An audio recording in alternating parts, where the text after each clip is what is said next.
your home, Tim Hortons. For many, it is a daily routine. Can I get an extra large one of them, please? Absolutely. A restaurant with its own culture and language. Medium double and a medium black. Tim Hortons Cafe and Bake Shop. I love my Tim Hortons. Thousands drink the coffee every day, but what do you know about the man behind the name?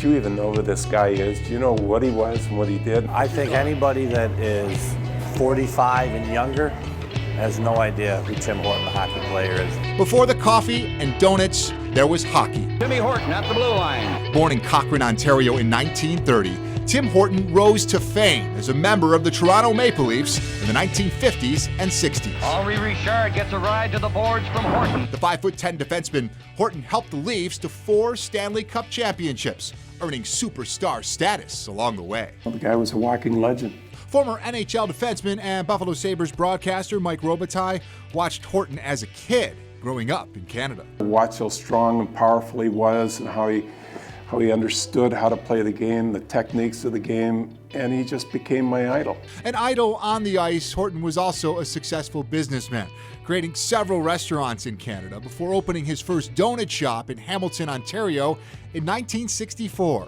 Not long after, he would become a member of the Buffalo Sabres. Also on that team in 1972, a young Mike Robitaille, who was now being mentored by his childhood hero. He was the leader, quiet leader. Anytime I played with Tim Horton, it was my best hockey. It was the best hockey I ever played in my whole life. Horton made an immediate impact in Buffalo, leading the Sabres to the team's first ever playoff appearance during the 1972-1973 season, while sharing his love of business with his teammates. A few times I went in the car with him, and he said, let's look for some spots where it'd be a good place to put a donut shop.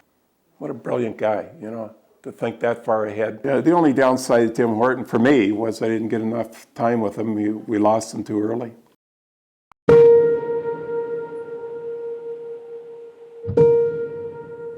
It was the early morning of February 21st, 1974, when Horton was killed in a horrific single-car accident. Horton was driving back to Buffalo on the QEW when he lost control of his sports car in St. Catharines. Horton and the Sabres had played the Maple Leafs in Toronto only hours earlier. My wife told me in the morning, I think very early, and I know I punched the wall. I was actually mad at him. It's like, at this time in my life, you mean so much to me, how could you do something like that? You know, how could you be going so fast and all the rest? His death is a loss to the game which he graced for over 4 decades. It is much more of a loss to his wife and 4 beautiful daughters, and to the thousands of friends he made during his lifetime.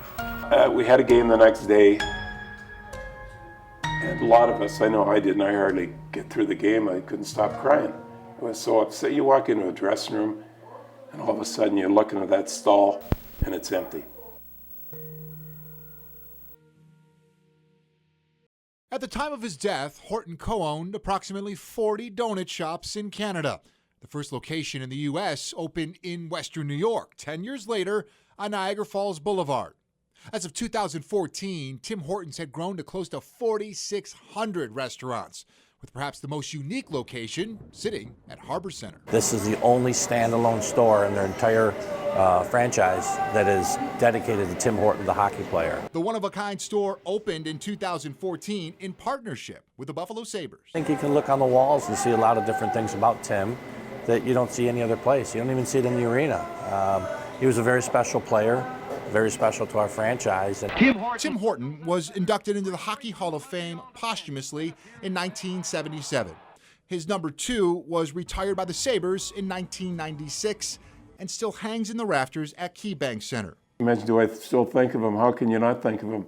If he is out of my mind in a given day or something, it soon comes back because you go by a Tim Hortons store.